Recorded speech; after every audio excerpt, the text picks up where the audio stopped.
Morning, everybody.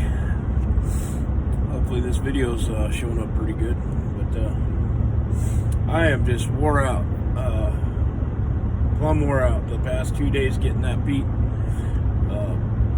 back rolling, getting the tires to go on and the steers, going through the motor, through the batteries, getting the tanker hooked back up to it and rolling. Just wore me out the past 2 days, just working in the snow all day.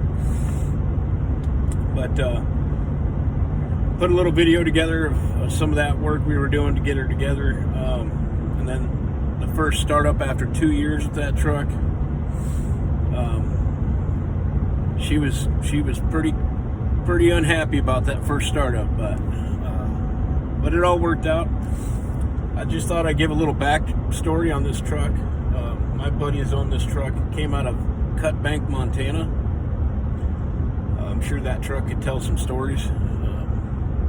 99 379 with the Detroit 60 series in it. It's just a great truck. Just perfect for what I do. And that truck sat parked next to my equipment in the yard for the past 2 years, and I always told this guy that I wanted to buy that truck someday. I tell him all the time, I'm going to buy that truck from you someday, and it was never for sale, and he wanted to keep it for a project truck for himself. And here we are now.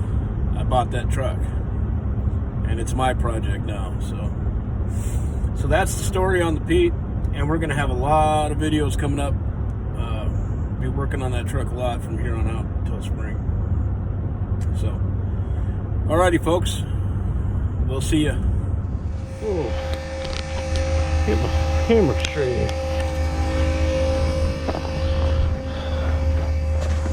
Just getting some fresh fuel in the Pete.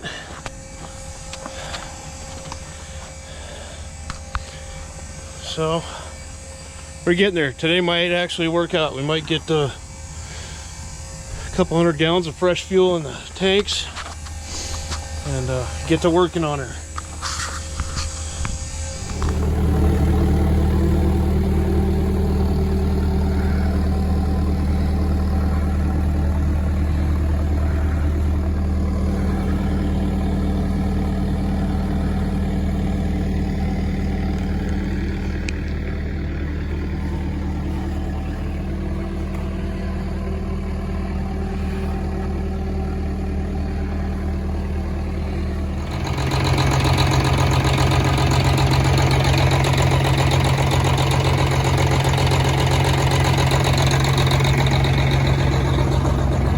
Running.